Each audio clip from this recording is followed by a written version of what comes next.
Tamar Braxton breaks silence about her failed music career. Hi, welcome to JOA. If you're new to my channel, please click subscribe and click the bell button so you'll be the first to know when I upload. So I believe in a full circle moment. I believe what's in the dark comes into light. And I am a Tamar Braxton fan. I love Love and War, and then I love the other song, Thinking About You All the Way Home. I don't know the lyric of it. I mean, the title of it. But at the same time, I felt like her husband, Vincent Herbert, was not only the caveat of her being successful, I also feel like he was the caveat of her demise and her whole career in general. I remember during season 1 of Braxton Family Values, Tamar Braxton and Vincent Herbert got into it, and she wanted to have a successful career. Was managing Lady Gaga, and Tamar Braxton ended up having that #1 song, Love and War, #1 album. Like, she was doing great, and then all of a sudden things took a turn.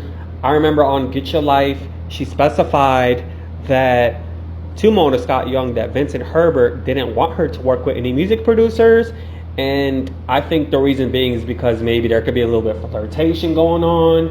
I remember on The Real Daytime, they had a music producer actually going on The Real, and he talked about Tamar and him working together, and I felt like they had chemistry. I felt like it was more than a working relationship. I felt like there was a little intimacy going on. I think it was actually. So Vincent swayed away from her working with any music producer. So when they got a divorce, and when this whole scandal of their divorce came about, she lost everything. She lost everything. And I'm gonna play the clip of her on Mona Scott Young on Get Your Life when she explains how Vincent Herbert didn't want her to work with anyone. Completely. Was he jealous? Yeah. Okay. Yeah. Yeah. Okay. When he would bring somebody in, it was don't talk to her. So you didn't work with male producers, that kind of stuff? I didn't work with any producers. Wow. No. Every single song on your album? Wait. So is this going to be the first time that you try to make music on your own? This is the first time I'm making music on my own.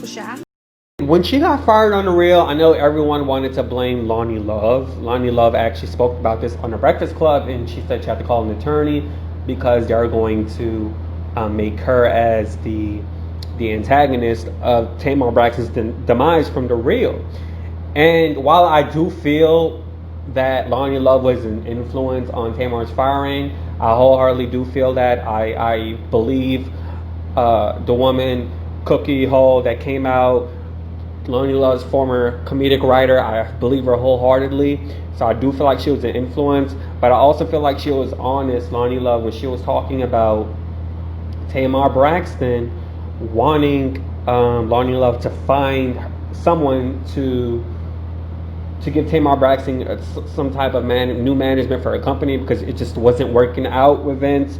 She wanted to save her marriage, and I'm gonna play that clip with you guys as well.